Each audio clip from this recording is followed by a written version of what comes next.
தேவ நாமத்திற்கு மாத்திரம் மகிமையும் புகழும் ஸ்தோத்திரம் உண்டாவதாக. இந்த நாளிலும் நாம் தேவ செய்திக்கு நாம் கடன் செல்வதற்கு முன்பதாக ஒரே ஒரு ஜெப விண்ணப்பம் உங்கள் மத்தியிலே வைக்க வேண்டும் என்று நான் விரும்புகிறேன். நம்முடைய சபையை சார்ந்த மூத்த விசுவாசியாகிய மிஸ்டர் சாந்தசீலன் அவர்கள் மிகவும் பலவீனமான சூழ்நிலையில் இருக்கிறாங்க. அவங்களுக்காக ஜெபிக்கும்படியாக உங்களை அன்போடு நான் கேட்டுக்கொள்கிறேன். மிஸ்ஸஸ் லீலா மைக்கேல் அவர்கள் சுகவீனத்தின் காரணமாக மருத்துவமனையிலே அனுமதிக்கப்பட்டிருக்கிறாங்க. எனவே இந்த 2 பிள்ளைகளுக்காகவும் விசுவாச பிள்ளைகள் ஊக்கமாக ஜெபிக்கும்படியாக உங்களை அன்போடு நான் கேட்டுக்கொள்கிறேன். நாள் செய்திக்குள்ளாக நாம் கடன் செல்வோம். 13ஆம் அதிகாரத்தினுடைய துவக்கத்தை நாம் கடந்த வாரத்திலே நாம் படித்திருந்தோம். முதலாவது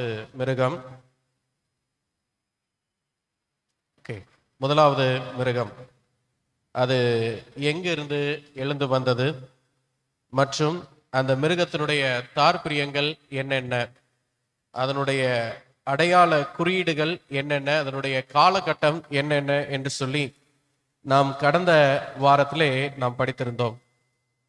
இன்றைக்கும் நாம் அதனுடைய தொடர்ச்சியாக நாம் படிக்க இருக்கிற பாடமானது வெளிப்படுத்தின விசேஷம் 13ஆம் அதிகாரம் 10வது வசனம் வரைக்கும் நம்ம கடந்த வாரத்தில் நாம் படித்திருந்தோம். இன்றைக்கு நாம் 11ஆம் வசனத்திலிருந்து நாம் தொடர்ச்சியான பாடங்களை நாம் படிக்க இருக்கிறோம். இந்த பாடத்தில் தேவன் நம்மை வழிநடத்துவதற்காக நாம் கண்களை மூடி நாம் ஜெபம் செய்வோமாக. எங்கள் அன்பின் தேவனே, வெளிப்படுத்தின விசேஷம் 13ஆம் அதிகாரத்தினுடைய 2ஆம் பகுதியிலிருந்து பாடத்தை படிக்கும்படியாக நாங்கள் கடந்து வருகிறோம். தேவன், நீர் எங்களோடு பேசும். உம்முடைய கரத்தின் வழிநடத்துதல் எங்களோடு இருக்கட்டும். பரிசுத்த ஆவியானவருடைய பலத்தையும் உம்முடைய ஒத்தாசையும் எங்களுக்கு நீர் தந்தருளும்படியாய் இயேசுவின் நாமத்தினால் ஜெபிக்கிறோம். எங்கள் ஜெபம் கேளும் நல்ல தகப்பனே, ஆமென். இந்த தீர்க்க தரிசனம் துவங்கின காலகட்டமானது 476 கிபி என்று சொல்லி நாம் கடந்த வாரத்திலே நாம் படித்திருந்தோம்.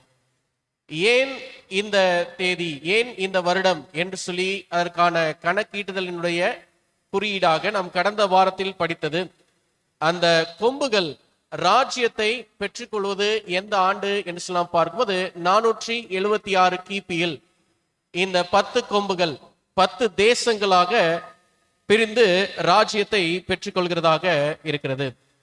எனவே இந்த ராஜ்யத்தை பெற்ற பிற்பாடு 42 மாதம் யுத்தம் என்று சொல்லி அடுத்த பகுதியிலே நம்ம படித்திருந்தோம். எனவே இந்த 42 மாதம் யுத்தத்தின் காலங்களிலே பரிசுத்தவான்களை உபத்திரவப்படுத்தவும் அவர்களை பட்டயத்தால் கொல்லவும் அவர்களுக்கு அதிகாரம் கொடுக்கப்பட்டது என்று சொல்லி நாம் படிக்கிறோம். அதே சமயத்திலே அந்த மிருகம், முதலாவது மிருகம், அது தூஷணமான நாமம் உடையதாக இருக்கும் என்றும் தேவனுடைய ஸ்தானத்தை அது எடுத்துக்கொள்ளும் என்றும் நாம் கடந்த வார பாடத்திலே நாம் படித்திருந்தோம். எனவே 42 மாதங்கள் ஏறக்குறைய நாள் வருட கணக்கீட்டின்படி நாம் பிரித்து படிக்கும் போது 1260 நாட்கள் அல்லது வருடங்களாக 538 தொடங்கி 1798 வரைக்கும் இந்த தீர்க்க தரிசனத்தின் காலமாக இருக்கிறது. எனவே இந்த 1260 வருஷங்கள் தேவனுடைய ஸ்தானத்தில் இந்த மிருகம் அமர்ந்து தேவ தூஷணம் செய்கிறதாக இருக்கிறது என்று சொல்லி நாம் படித்திருந்தோம். அதே சமயத்தில் இந்த மிருகம் பட்டயத்தினால் காயப்பட்டது. அதற்கு சாவுக்கு ஏதுவான காயம் ஒன்று உண்டானது. அது எதற்கான அடையாளம் என்று சொல்லலாம் பார்க்கும்போது அரசாங்க அதிகாரத்தை அது இழந்ததாக இருக்கிறது. இந்த மிருகத்திற்கு காயம் சொஸ்தமாக்கப்பட்டது என்று சொல்லியும் நாம் கடந்த வாரத்திலே நாம் படித்திருந்தோம். எனவே பட்டயம் என்றால் அதிகாரம் என்பது பொருளாக இருக்கிறது. அதே சமயத்தில் பட்டயம் என்றால் தேவனுடைய வார்த்தையை சுட்டி காட்டுகிறதாம் இருக்கிறது. இந்த மிருகம் காயப்பட்டது தேவனுடைய வார்த்தையினாலே காயப்பட்டு கொண்டிருந்தது. ஏன் என்று சொல்ல பார்க்கும்போது புராட்டஸ்டன்டர்கள் ஒரு பக்கத்துல தேவ வசனத்தை உயர்த்தும் போது இவர்களுடைய தவறான கொள்கைகள் எல்லாமே முறியடிக்கப்படுகிறதாக இருந்தது. ஜனங்கள் எல்லாம் அதை துணிகரமாய் மீறுகிறவர்களாக கடந்து வந்தாங்க. எனவே இந்த மிருகம் காயமுற்றதாக இருந்தது. பட்டயத்தினால் காயம், தேவ வார்த்தையினால் காயம், அதிகாரத்தினால் காயம், எல்லாமே ராணுவ இயக்கம் வந்து இந்த ஒரு ராணுவ இயக்கம் வந்து இந்த சாம்ராஜ்யத்தை முறியடித்தது என்று சொல்லி நாம் பார்க்கிறோம்.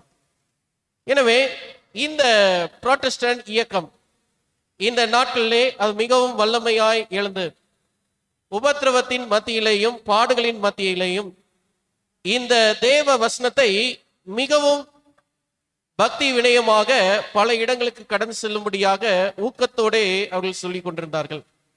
எனவே இந்த நாட்களில்தான் ஒரு பிரிவினையாக ஜனங்கள் இங்கிருந்து பிரிந்து அமெரிக்க தேசத்தை நோக்கி புறப்பட்டு சென்றார்கள் என்று சொல்லி இவ்வளவு தூரம் நம் கடந்த வார பாடத்திலே நாம் படித்திருந்தோம். இப்ப நம்ம பார்ப்பது என்ன என்று சொல்லலாம் பார்க்கும்போது 2015 ஆண்டு வட அமெரிக்காவில் ஒரு கூடுகை ஒன்று ஏற்படுத்தப்பட்டிருந்தது. இந்த 2015 ஆண்டில் வட அமெரிக்காவில் ஏற்படுத்தப்பட்ட இந்த கூடுகைக்கு தலைமையாக ஒரு ஆங்கிலிக்கன் பிஷப் பால்மர் என்று சொல்லக்கூடியவர் தலைமை தாங்குகிறவராக, மற்றும் அவருடைய கெனத் கோப்லாண்ட் போன்றவர்கள்லாம் தலைமை தாங்கும் நபர்களாக இந்த ஒரு கூடுகையை நியமித்திருந்தார்கள். எனவே 2015 ஆண்டு போப் பிரான்சிஸ் ஆட்சியில் இருக்கும்போது ஒரு விசேஷ செய்தியை கொடுத்தார். என்ன செய்தி என்று சொன்னா பார்க்கும்போது 500 வருடங்களாக இந்த அதிகாரத்தின் மேல் இருந்த காயம் தற்போது சொஸ்தமாயிற்று என்று. இதற்கு பிற்பாடு நாம் இருவர் அல்ல, அல்லது வெவ்வேறான கிறிஸ்தவ இயக்கத்தினர் அல்ல, நாம் எல்லாரும் ஒருவர் என்று சொல்லி இந்த போப் பிரான்சிஸ் தன்னுடைய அறிக்கையிலே தன்னுடைய செய்தியில் அவர் ஒரு வீடியோ செய்தி மூலமாக அதை பதிவிட்டிருந்தார். எனவே இதை கேட்கும் போது குறிப்பாக இந்த சீர்திருத்தம் எல்லாம் முடிவுக்கு வந்ததாக, இதற்கு அப்பாற்பட்ட நாட்களில் இனிமேல் சீர்திருத்தம் இருக்காது, எல்லாம் ஒன்று என்பதை உறுதிப்படுத்தும்படியாக போப் பிரான்சிஸ்னுடைய வார்த்தை அங்கே வெளியானது. எனவே இந்த மிருகமானது காயப்பட்டிருந்தது. அரசியல் ரீதியான காயம், ஆன்மீக ரீதியான காயம். இந்த காயங்கள் இப்பொழுதெல்லாம் சொஸ்தம் அடைந்தது என்று சொல்லி அவங்க பேசுறாங்க. ஆன்மீக ரீதியான காயம் இந்த புராட்டஸ்டன்ட் அவர்களோட ஒன்று சேர்வது நிமித்தமாக. அரசியல் ரீதியான காயம் எப்படி சொஸ்தம் அடைகிறது என்று சொல்லி பார்க்கும்போது 1929 ஆண்டுல மொசோலினி மற்றும் கேஸ்பரி இவங்க 2 பேரும் ஒரு அக்ரிமெண்ட் சைன் பண்றாங்க. என்ன பார்க்கும்போது இந்த போப்புக்கு அரசாங்க அதிகாரம் மீண்டுமாக கொடுக்கப்படுகிறது என்று சொல்லி அவங்க ஒரு அக்ரிமெண்ட் சைன் பண்றாங்க. இதன் மூலமாக அந்த அரசியல் ரீதியான காயம் சொஸ்தமடைகிறதாக இருக்கிறது. எனவே அந்த மிருகத்திற்கு கொண்டிருந்த அந்த காயங்கள் சொஸ்தமடைந்ததாக போப் பிரான்சிஸ் அறிக்கை செய்கிறதை நாம் பார்க்கிறோம். அதே சமயத்துல அதனுடைய முசோலினி காலத்திலையும் அக்ரிமெண்ட் மூலமாக இதை செயல்படுத்துவதையும் நாம் இங்கே பார்க்கிறோம். எனவே இந்த மிருகத்தினுடைய காயம் சொஸ்தமாக்கப்பட்ட பிற்பாடு ஜனங்கள் எல்லாம் அதை ஆச்சரியமாக பார்த்தார்கள், அதனை பின்பற்றினார்கள் என்று சொல்லி நமக்கு வேதம் நமக்கு சொல்லியிருக்கிறது. இந்த சான் பிரான்சிஸ்கோ நாளேடுல பிப்ரவரி மாதம் 11ஆம் தேதி 1929 ஆண்டுல நமக்கு பதிவிடப்பட்ட வார்த்தைகள் என்னன்னு சொன்னா பார்க்கும்போது, இதுல கையெழுத்துக்களை பொறித்ததுனால காயம் சொஸ்தமாயிற்று, இரு பக்கங்களிலும் பரஸ்பரமான அன்பு வெளிக்காட்டப்பட்டது என்று சொல்லி நாம் பார்க்கிறோம். எனவே இவங்க இப்ப காம்ப்ரமைஸ் ஆனதாக இவங்க சொல்லுறாங்க. அடுத்த ஸ்லைட்ல நம்ம பார்க்கும்போது இதனுடைய இன்னொரு காரியம் சொல்லிருக்கிறது. இல்ல இதுக்கு முந்தின ஸ்லைட் ஓகே. ரோமாபுரியின் பிரச்சனை இன்றிரவின்படி கடந்த காலமாக மாறிவிட்டது. எனவே அவங்க 2 பேரும் ஒண்ணு சேர்ந்ததுக்கு அப்புறம் அந்த ரோமுக்கு மேல இருந்த அந்த பிரச்சனை எல்லாமே அது பாஸ்டாக மாறிடுச்சு. வேட்டிகனும் இத்தாலியுடன் சமாதானமான நிலைமையில் இருக்கிறது. புகழ்பெற்ற ஆவணத்தில் அவர்கள் கையெழுத்து இட்டுக் கொள்கிறவர்களாக இருக்கிறாங்க.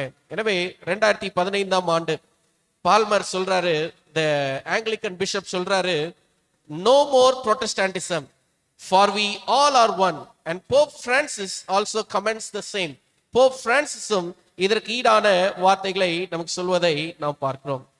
சரி, இப்ப நம்ம தீர்க்க தரிசனத்திலே பார்க்கும்போது எப்படி இந்த 4வது யுத்தம் நடக்கிறது என்று சொல்லி நம்ம படிக்க போறோம். 13ஆம் அதிகாரம் 11ஆம் வசனத்தை நாம் பார்ப்போம். வேதம் சொல்கிறது, பின்பு வேறொரு மிருகம் பூமியிலிருந்து எழும்ப கட்டினேன். அது ஒரு ஆட்டுக்குட்டிக்கு ஒப்பாக 2 கொம்புகளை உடையதாய் இருந்து வலு சர்ப்பத்தை போல பேசினது என்று சொல்லி நாம் பார்க்கிறோம். எனவே இந்த மிருகத்தை குறித்து நாம் படிக்கும் போது இது ஆட்டுக்குட்டிக்கு ஒப்பான மிருகமாக காண்பிக்கப்படுகிறது. இது எங்கே இருந்து எழும்பினது என்று சொன்னா பார்க்கும்போது அடுத்த ஸ்லைட்ல நம்ம பார்க்கிறோம், மக்கள் இல்லாத இடத்திலிருந்து எழும்பினது, ராஜ்யங்கள் தோன்றாத இடத்திலிருந்து எழும்பினதாக இருந்தது. எனவே ஒரு காலத்துல இவங்க எல்லாமே வேதாகமத்தை பின்பற்றும்படியாக இந்த நகரத்திலிருந்து புலம்பெயர்ந்து எல்லாமே மைக்ரேட் ஆகி அமெரிக்க தேசத்துல போய் அவங்க அடைக்கலம் புகுந்தார்கள். அங்கே செவ்விந்தியர்கள் இவர்களை வரவேற்றார்கள்.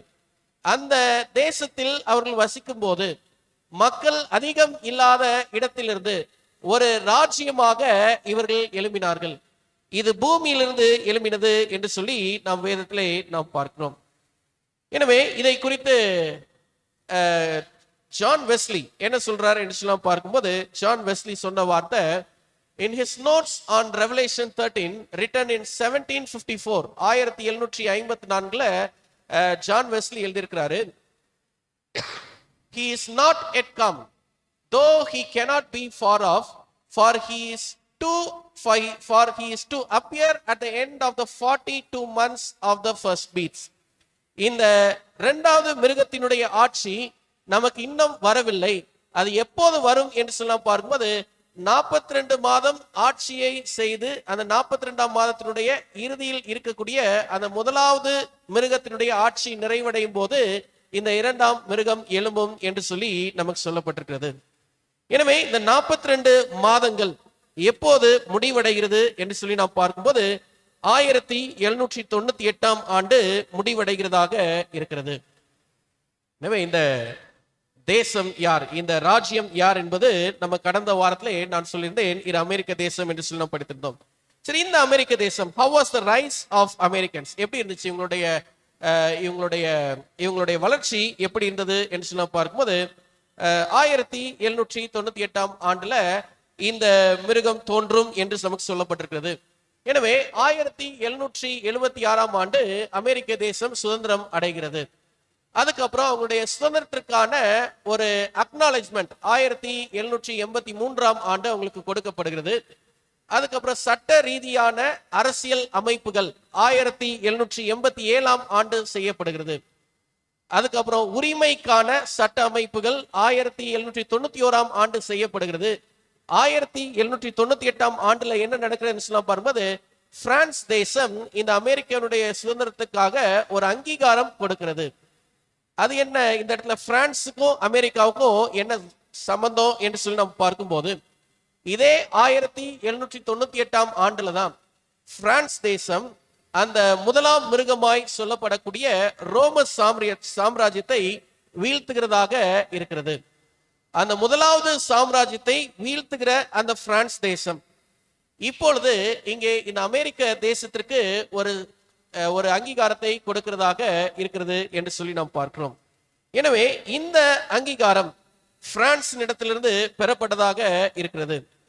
எனவே இந்த 13ஆம் அதிகாரம் 11ஆம் வசனத்திலே நாம் பார்க்கும்போது இது வலு சர்ப்பத்தை போல பேசினது என்று சொல்லி நம்ம படிக்கிறோம்.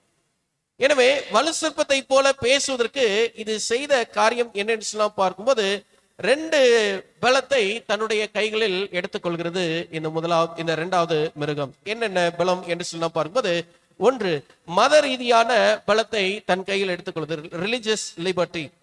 அடுத்து அரசியல் அமைப்பின் ரீதியான பலத்தையும் தன் பக்கமாக எடுத்துக்கொள்வது. நம்ம நெக்ஸ்ட் ஸ்லைட்ல நம்ம பார்க்கிறோம். எனவே அந்த religious liberty and the political liberty இது 2ஐயும் தன் கைவசப்படுத்தி கொண்டு இந்த மிருகம் தொடர்ச்சியான அமைப்பையும் ஆளுகையும் செய்யும்படியாக அது பலப்படுகிறது என்று சொல்லி நாம் பார்க்கிறோம். வலு சர்ப்பத்தை போல பேசினது. அமெரிக்கா குடியரசு நாடாக இருந்தவங்க எல்லாமே எப்படி மாறுறாங்க என்று சொல்ல பாரும்போது ஜனநாயக நாடாக மாறுகிறவர்களாக இருந்தாங்க. எல்லாமே குடியமர்த்தப்பட்ட தேசம், குடியமர்த்தப்பட்ட குடிமக்கள் அங்க. ஆனா இப்ப காலங்கள் மாறும்போது இவங்க எல்லாமே ஜனநாயகமாக மாறுகிறாங்க. தனக்கென்று ஒரு அரசியல் அமைப்பை தேடிக்கொள்கிறவர்களாக, தனக்கென்று மத சுதந்திரத்தை ஏற்படுத்தி கொள்கிறவர்களாக, ஒரு தேசமாக பல சட்டங்களை கொண்டு வந்து தனக்கென்று அவர்கள் நிர்வகித்துக் கொள்கிறதை நாம் பார்க்கிறோம். எனவே இப்ப என்ன நடக்கிறது என்று சொன்னா பார்க்கும்போது இந்த தேசம் தனிப்பட்ட ராஜ்யமாக அது புலம்பெயர ஆரம்பிக்கிறது, அது மேலும் வளர ஆரம்பிக்கிறது என்று சொல்லி நாம் பார்க்கிறோம். எனவே வலு சர்ப்பத்தை போல பேசினது என்ன பேசினது என்று சொல்லி நாம் பார்க்கும்போது அந்த சிலபஸ் ஆஃப் போப் என்று சொல்லி நாம் பார்க்கிறோம். அங்கே 1864 ஆண்டுல போப் பயஸ் 9 பேசுறாங்க. The state has not the right to leave every man free to embrace whatever religion he shall deem true. எனவே எந்த மனுஷனுக்கும் தன்னுடைய மதத்தை தெரிந்து கொள்வதற்கான சுதந்திரம் கொடுக்கப்படவில்லை என்று சொல்லி இந்த வலு சர்ப்பத்தை போல பேசும் அதிகாரம் இங்கே நமக்கு பேசப்படுகிறதாக இருக்கிறது. The church has the right to require that the Catholic religion shall be the religion of the state. சபைக்கு என்ன அதிகாரம் என்று சொல்ல பாரும்போது கத்தோலிக்க மார்க்கமே தேசத்தின் மார்க்கம் என்பதை அறிவிக்கக்கூடியதற்கு அதிகாரமும் உரிமையும் இருக்கிறது என்று சொல்லுகிறது.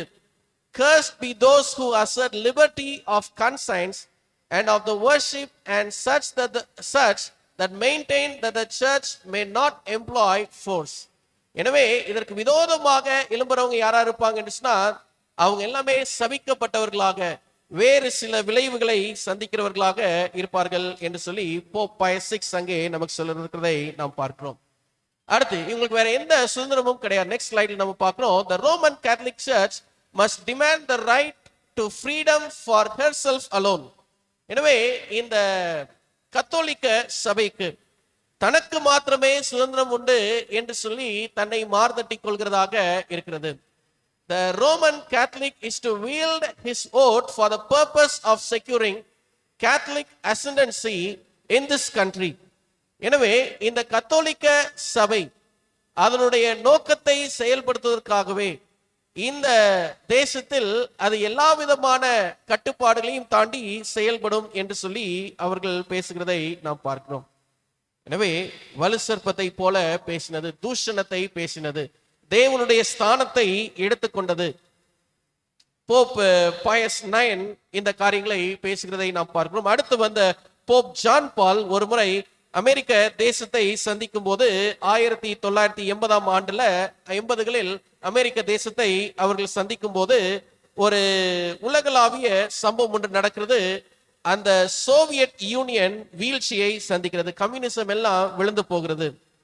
எனவே இதை பார்த்த நேரத்தில் அமெரிக்க தேசம் சொல்வது என்ன என்று சொல்லி நாம் பார்க்கும்போது இந்த கம்யூனிசம் விழுந்து போனதுனாலே அநேகர் விடுவிக்கப்பட்டார்கள் என்று சொல்லி அமெரிக்க தேசத்தின் ஜனாதிபதியாய் இருந்த பில் கிளின்டன் போப் ஜான் பால அப்ரிஷியேட் பண்ணி பேசுறார் ஒரு இடத்துல. எனவே ஒரு காலத்துல இந்த அமெரிக்க தேசத்தின் இருக்கிற குடிகள் இருக்கிறாங்க பாத்தீங்களா, இவங்கெல்லாம் இந்த கத்தோலிக்க மார்க்கம் வேண்டான்னு சொல்லிட்டு அங்க போனவங்க இப்ப மீண்டுமாக இவங்க என்ன செய்யறாங்கன்னு சொன்னா பார்க்கும்போது கத்தோலிக்க மார்க்கம் பேசுறதெல்லாம் அல்லது அவங்க செய்ததெல்லாம் சரியே என்று சொல்லி அவர்களுக்கான புகழாரத்தை சுட்டுகிறவர்களாக மாறுகிறாங்க. 13ஆம் அதிகாரம் 12, 13 ஆகிய வசனங்களை நாம் பார்க்கும்போது வேதம் சொல்லிக்கிறது பாருங்க.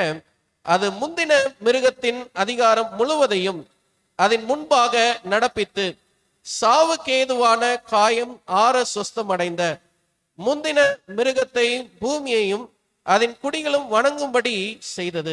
சரி, இந்த வசனம் சொல்லிக்கிறதை வைத்து பார்க்கும்போது முன்னாடி இருந்த முதலாவது மிருகம் அதனுடைய அதிகாரம் முழுவதையும் என்ன செய்ததுன்னு சொன்ன பாரும்போது தனக்கு முன்பாக நடப்பித்து அந்த சாவுக்கேதுவான காயம் சொஸ்தம் அடைந்த பிற்பாடு அந்த முந்தின மிருகமானது பூமியையும் அதன் குடிகளையும் வணங்கும்படி செய்தது என்று பார்க்கிறோம். எனவே இந்த காரியங்களை பார்த்த ஜனங்கள் என்ன செய்தாங்கன்னு சொல்லி பார்க்கும்போது இந்த 13ஆம் வசனத்தை சொல்லிக்கிறதை பார்க்கிறோம். அன்றியும் அது மனுஷகுமாரனுக்கு முன்பாக வானத்திலிருந்து பூமியின் மேல் அக்கினியை இறங்க பண்ணத்தக்கதாக பெரிய அற்புதங்களையும் நடப்பித்தது என்று நாம் பார்க்கிறோம்.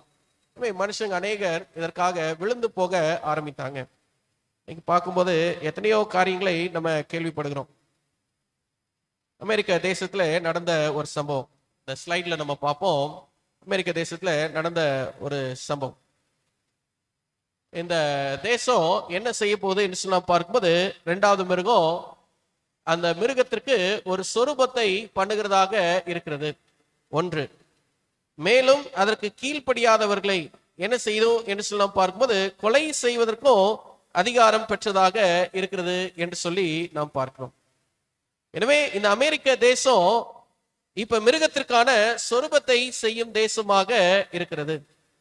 எப்படி என்று சொல்லி நாம் பார்க்கும்போது தொழுகையை வைத்து சொரூபத்தை செய்கிறதாக இருக்கிறது.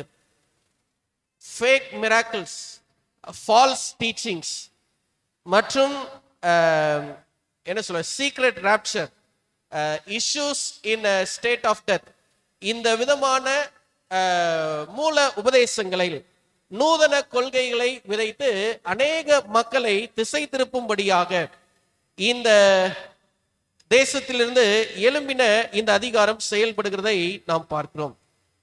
குறிப்பாக ஒரு சில நபர்களை குறித்து நாம் பார்க்க வேண்டும் சொன்னால் ஜிம் ஜோன்ஸ் போன்றவர்களை குறித்து நாம் பார்க்கிறோம். ஒரு முறை என்ன செய்யறாருன்னு சொல்லலாம் பார்க்கும்போது எல்லாரையும் நான் பரலோகம் கூட்டிட்டு போறேன் என்று சொல்லிட்டு ஜனங்கள் மத்தியில எழுப்புதலான பிரசங்கத்தை செய்யக்கூடியவர். ஜோன்ஸ்டவுன் நகரத்துல நடந்த ஒரு சம்பவம். அவருடைய பேச்சுக்கு எல்லாருமே செவி கொடுத்து மிகவும் அவருடைய செய்தியின் மேலே நம்பிக்கை கொண்டவர்களாக இருப்பாங்க.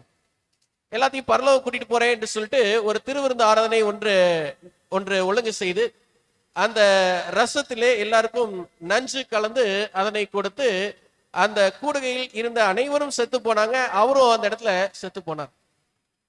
இத போல நிறைய விதமான நூதன கொள்கைகள் விதைக்கப்பட்டு அநேகர் அதனை பின்பற்றுகிறவர்களாகவும் மாறினார்கள். பைபிள்ல நம்ம பார்க்கிறோம், அந்த வானத்திலிருந்து பூமியின் மேல் அக்னியை இறங்க பண்ணத்தக்கதாக பெரிய அற்புதங்களை அது செய்தது. எது? அந்த 2வது மிருகம். அப்ப அந்த 2வது மிருகத்திலிடத்திலிருந்து வரக்கூடிய செய்தி என்னன்னு பார்க்கும்போது மக்களை ஈர்க்கக்கூடிய அற்புதமான அல்லது நயவஞ்சகமான தொழுகையை மக்கள் மத்தியிலே கொண்டு வருகிறதாக இருக்கிறது. இன்னொரு காட்சியை நான் பார்த்து கொண்டிருந்தேன். ஒருத்தர் பேசுறாரு, நமக்கு பரிசுத்த ஆவியானவர் வேண்டும் என்று சொன்னால் நம்ம என்ன செய்யணுமா, கண்ணாடியை பார்த்து நம்முடைய தலையை நம்ம தேய்ப்போன்னு சொன்னா பரிசுத்த ஆவியானவர் நமக்கு கிடைத்து விடுவார் என்று சொல்லி. எனவே நம்ம அப்போஸ்தலர் நடவடிக்கைகளுடைய துவக்கத்திலே நம்ம படிக்கிறோம், பரிசுத்த ஆவியானவர் கிடைப்பதற்கு அவங்க யாரும் கண்ணாடியை பார்க்கவும் இல்லை, தலையை யாரும் கையால தேய்க்கவும் இல்லை. அந்த பரிசுத்த ஆவி கிடைப்பதற்காக அவங்க எல்லாமே 120 அப்போஸ்தலர் எல்லாமே ஒருமனப்பட்டு செபித்தவர்களாக இருந்தார்களே தவிர வேற யாரும் வேற எந்த விதமான வெளிப்படையான காரியங்களில் ஒன்றும் செய்யாதவர்களாக இருந்தாங்க. எனவே இந்த விதமான கொள்கைகளை விதைப்பதனால அநேகர் என்ன செய்யறாங்கன்னு சொல்லி பார்க்கும்போது they practice many rituals inside the Christian church. நிறைய பேர் என்ன செய்யறாங்கன்னு சொல்லி பார்க்கும்போது the mirror, கண்ணாடியை வைத்துக்கொண்டு தேவனுடைய ஆவியானவரை வர செய்யும்படியாக சில வேலைகளை செய்வதாக தன்னை தானே அதில் இணைத்துக் கொள்கிறவர்களாக இருக்கிறாங்க. அது உண்மையில சொல்ல வேண்டும் சொன்னால் அது அசுத்த ஆவி வெளிப்படக்கூடிய இடமாக இருக்கிறது. இன்னொரு பக்கத்துல செவிடர்களும் ஊமையர்களும் பேச தொடங்குகிறவர்களாக இருக்கிறாங்க. அவங்களுடைய வஸ்திரத்தை கலற்றி எங்கெல்லாம் வீசுறாங்களோ அங்கெல்லாம் சுகம் அடைந்ததாக சொல்லுகிறாங்க. இதெல்லாத்தையும் இன்னைக்கு பார்க்கும்போது இன்னைக்கு நம்மளுடைய நாட்டில் பார்க்கும்போது பீப்புள் ட்ரால் ஆல் திஸ், எல்லாமே இன்னைக்கு பரிகாசம் செய்யப்படுகிற ஒரு சம்பவமாக மாறி இருக்கிறது. ஆனாலும் இந்த காரியங்கள் எல்லாம் இன்னைக்கு பூமியில் நடந்து கொண்டிருக்கிறது. பூமியின் குடிகள் எல்லாம் இதை எப்படி பார்த்து கொண்டிருக்கிறார்கள் என்று சொல்லி நாம் பார்க்கும்போது 14ஆம் வசனத்தை நாம் பார்ப்போம். வேதம் சொல்லுகிறது, மிருகத்தின் முன்பாக அந்த அற்புதங்களை செய்யும்படி தனக்கு கொடுக்கப்பட்ட சத்துவத்தினாலே பூமியின் குடிகளை மோசம் போக்கி பட்டயத்தினாலே காயப்பட்டு பிழைத்த மிருகத்திற்கு ஒரு சொரூபம் பண்ண வேண்டும் என்று பூமியின் குடிகளுக்கு சொல்லிற்று என்று சொல்லி நாம் பார்க்கிறோம். எனவே இந்த தேசம்தான் போப்பு மார்க்கத்தின் முத்திரையை உலகத்திற்கு கொடுக்கிறதாக, உலகத்திற்கு பிரகடனப்படுத்துகிறதாக இருக்கிறது.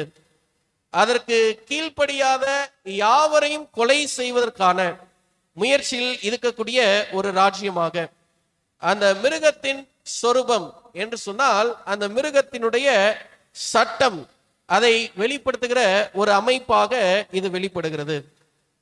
எனவே முதலாம் மிருகத்தினுடைய சொரூபத்தை, சட்டத்தை வெளியில் கொண்டு வருவதற்கு இந்த இரண்டாம் மிருகம் செயல்படுகிறதை நாம் பார்க்கிறோம்.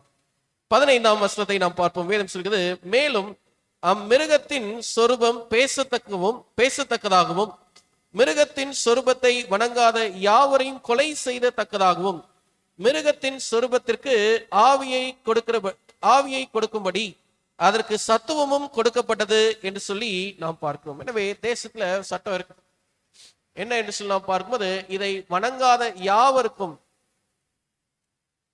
கொலை செய்யத்தக்கதாகவும் மற்றும் அந்த மிருகத்தின் சொரூபத்திற்கு ஆவியை கொடுக்கும்படியாகவும் அவர்களுக்கு சத்துவம் கொடுக்கப்பட்டது என்று சொல்லி நாம் பார்க்கிறோம்.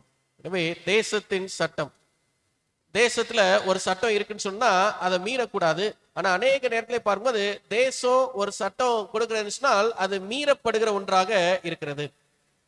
தேசத்தின் சட்டம் எல்லாம் மீறப்படும் சட்டமாகவே இருக்கிறது. குறிப்பாக நம்ம இந்தியாவில் நம்ம டிராபிக் ரூல்ஸ் நம்ம எடுத்துக்கொள்வோம். எல்லாருமே அதுக்கு கீழ்ப்படுகிறாங்களான்னு சொல்ல பார்க்கும்போது கிடையாது. இப்ப அதே போல இந்த சட்டம் வரும்போதும் எல்லாருமே அதுக்கு கீழ்ப்படிவாங்களான்னு சொல்ல பார்க்கும்போது கிடையாது. இது நமக்கு ஒரு பெருமையாக இருக்கிறது. ஆனால் இந்த மிருகம் இதை செய்ய வேண்டிய விதத்துல செய்யும். எப்படி செய்யும் என்று சொல்ல பார்க்கும்போது, ஒரு 5-6 வருஷத்துக்கு முன்னாடி லாக்டவுன் சொல்லி ஒன்று நினைச்சு பாத்தீங்களா? அப்ப எல்லாருமே சட்டத்தை கீழ்ப்படிஞ்சாங்கன்னா எல்லாருமே கீழ்ப்படிஞ்சாங்க. அப்ப இந்த மிருகம் இத எப்படி செயல்படுத்துது என்று சொல்லி நாம் பார்க்கும்போது, அது எப்படி கட்டுப்படுத்த வேண்டும், எப்படி இதுல மனுஷர்களை கீழ்ப்படிய செய்ய வேண்டும் என்று சொல்லி அறிந்து இதற்குள்ளாக மனுஷர்களை கட்டுப்படுத்தக்கூடிய அளவுக்கு அது நயவஞ்சகமாக செயல்படும். குறிப்பாக எந்த நோக்கத்தை வைத்து செயல்படும் என்று சொல்லி நாம் பார்க்கும்போது, இந்த காலகட்டங்களை நாம் பார்க்கும்போது த கிளைமேட்டிக் சேஞ்ச், இப்ப என்ன சொல்றாங்க, எல்னினோ இயர் அப்படின்னு சொல்றாங்க. பூமியினுடைய வெப்பம் பல மடங்கு உயர்ந்திருக்கும். இதனுடைய விளைவு பல தலைமுறைகளுக்கு உணவு பற்றாக்குறை ஏற்படும், வறட்சி ஏற்படும், மழை இருக்காது, பஞ்சம் ஏற்படும் என்று சொல்லி பல விதமான கருத்துக்கள் எழும்பிக் கொண்டிருக்கிறது. எனவே இதெல்லாம் வரக்கூடாது என்பதற்காக ஒரு கிளைமேட்டிக் சேஞ்ச நம்ம கொண்டு வரணும் என்பதற்காக மீண்டும் ஏதாவது ஒரு சட்டத்தின் ரீதியாக இவைகள் பிரகடனப்படுத்தப்படலாம். நம்ம கூட கேள்விப்பட்டிருப்போம், இப்ப பெட்ரோல் நமக்கு கொஞ்சம் டிமாண்டா இருக்கிறதுனால டெல்லியில் என்ன செய்யறாங்கன்னு சொல்லி பாரும்போது கொஞ்சம் வெஹிக்கிள்ஸை குறைக்கணும் அப்படின்ற சில கண்டிஷன்ஸ்ல சில பாலிசிஸ் அவங்க புதுசா இம்ப்ளிமெண்ட் பண்றத நம்ம பார்க்கிறோம். எனவே இதுக்கு என்ன செய்வாங்கன்னு சொல்ல வரும்போது மக்கள் கொஞ்சம் கொஞ்சமாக கிராஜுவலா கீழ்ப்படிஞ்சுதான் ஆகணும்.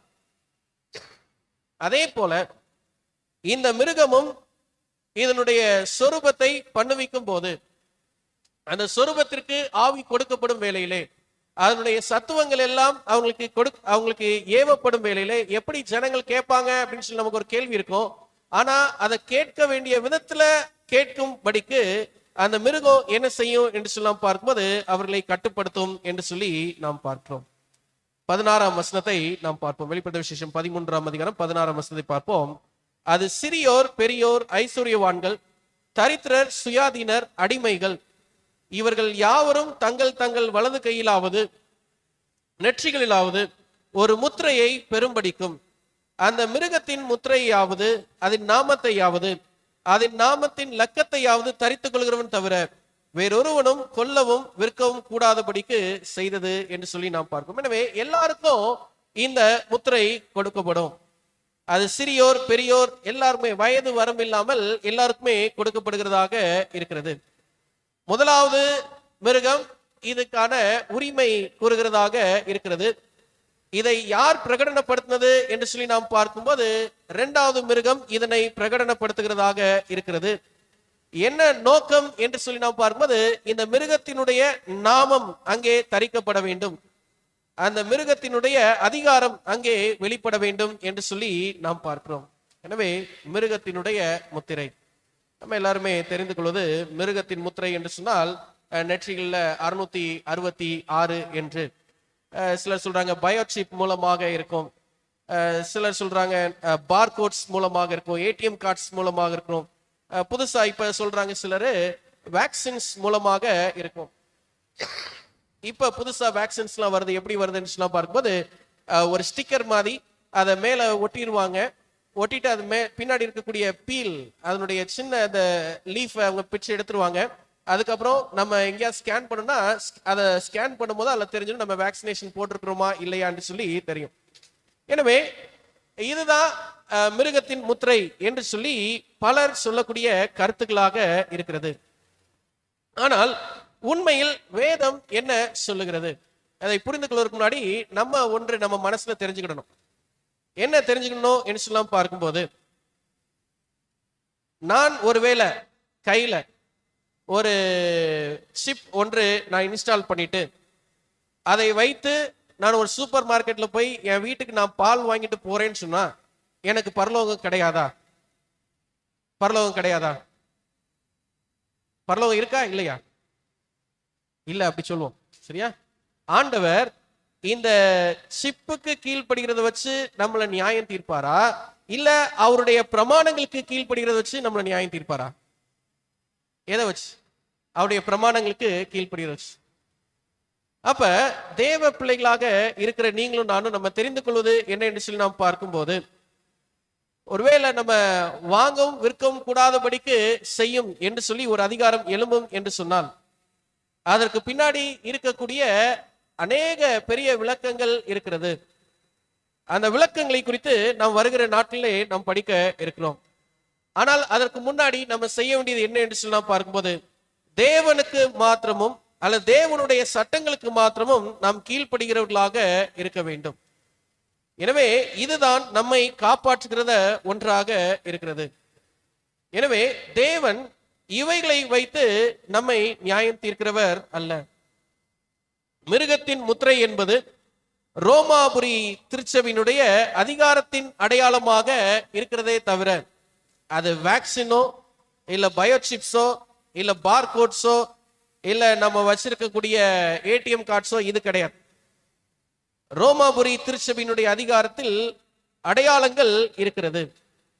என்ன அடையாளம், என்ன அதிகாரம் என்று சொல்லி நாம் பார்க்கும்போது அது தேவ தூஷணம் சொல்லக்கூடிய அடையாளமாக இருக்கிறது.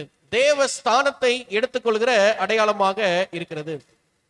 அந்த அடையாளத்துல எதை வெளிப்படுத்துறாங்க என்று சொல்லி பார்க்கும்போது தொழுகையை மாற்றி அமைக்கக்கூடிய குணத்தை அங்கே வெளிப்படுத்துகிறதாக நமக்கு சொல்லியிருக்கிறாங்க. எனவே தேவனுடைய முத்திரை என்றால் பரிசுத்த ஓய்வு நாள் என்று சொல்லி நம்ம எல்லாருமே அறிந்திருக்கிறோம்.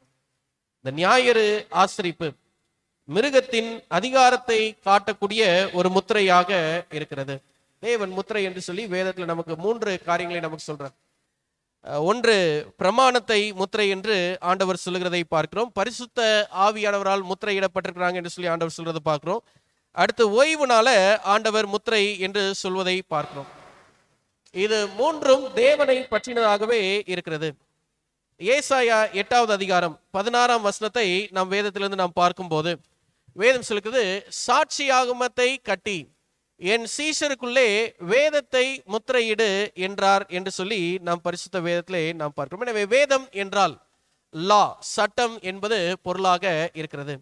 எனவே தேவனுடைய சட்டமே நமக்கான முத்திரையாக இருக்கிறதே தவிர வேற உலகத்தில் இருக்கிற மனுஷனுடைய கண்டுபிடிப்போ அல்லது நிபந்தனைகளோ நமக்கான முத்திரைக்கான அடையாளங்கள் அல்ல. இந்த தேவனுடைய முத்திரையை பெற்றிருக்கிறவர்கள் மிருகத்தின் முத்திரையை பெற்றுக்கொள்ள மாட்டார்கள். மிருகத்தின் முத்திரையை பெற்றிருக்கிறவர்கள் தேவனுடைய முத்திரையை பெற்றுக்கொள்ள மாட்டார்கள். எபிரேயர் 8ஆம் அதிகாரம் 10வது வசனத்தை நாம் பார்க்கும்போது வேதம் சொல்லுகிறது, அந்த நாட்களுக்கு பின்பு நான் இஸ்ரவேல் குடும்பத்தோட பண்ணும் உடன்படிக்கையாவது என்னுடைய பிரமாணங்களை அவர்களுக்கு மனதிலே வைத்து அவருடைய இருதயங்களிலே அவைகளை எழுதுவேன்.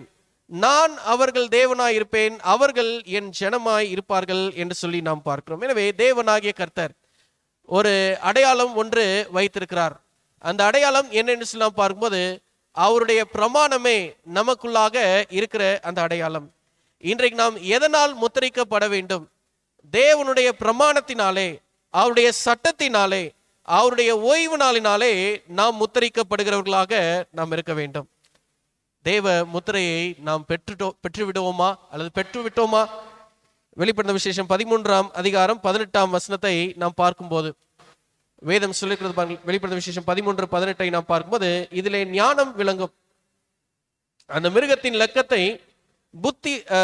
புத்தியுடையவன் கணக்கு பார்க்க கடவன்.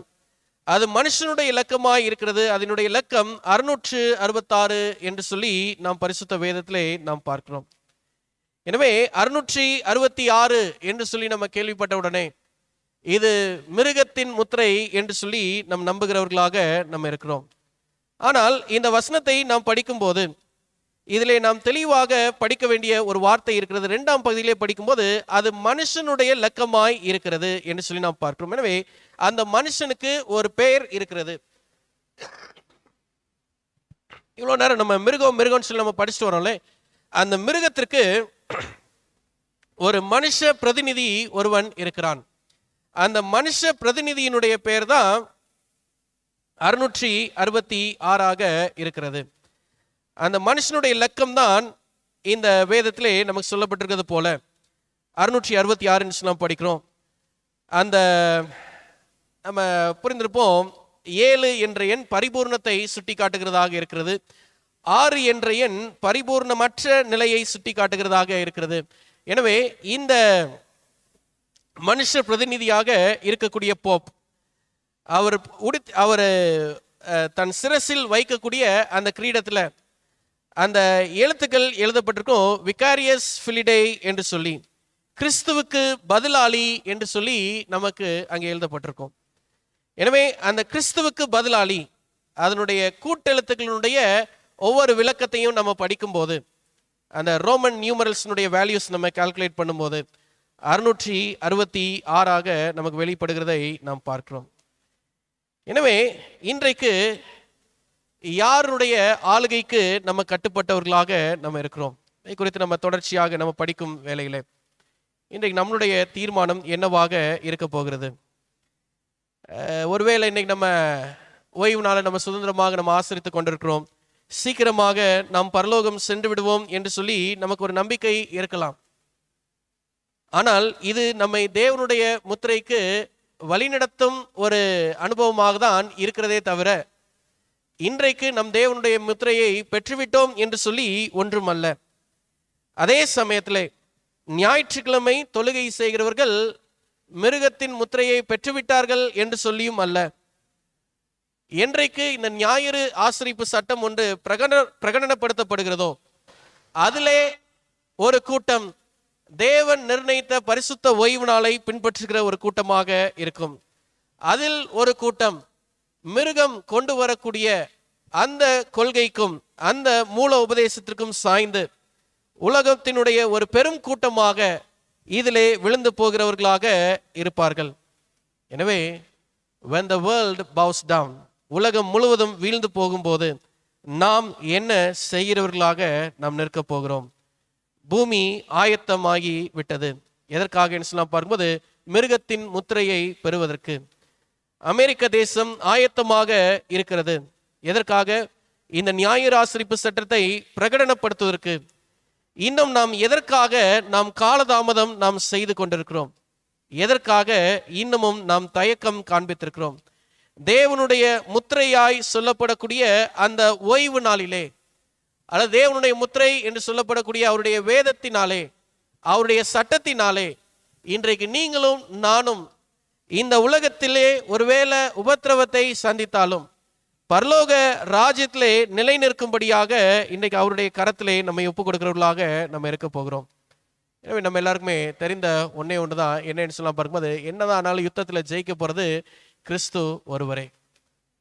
அவரும் அவர் கூட இருக்கிற அந்த சேனை கூட்டம் தான் ஜெயிக்கிறவர்களாக இருக்க போறாங்களே தவிர இந்த மிருகம் 4வது யுத்தமாக இந்த 13ஆம் அதிகாரத்தில் சொல்லப்பட்ட இந்த சூழ்ச்சிகளை செய்தாலும் இது வெற்றி அடைந்து விடும் என்பது அல்ல.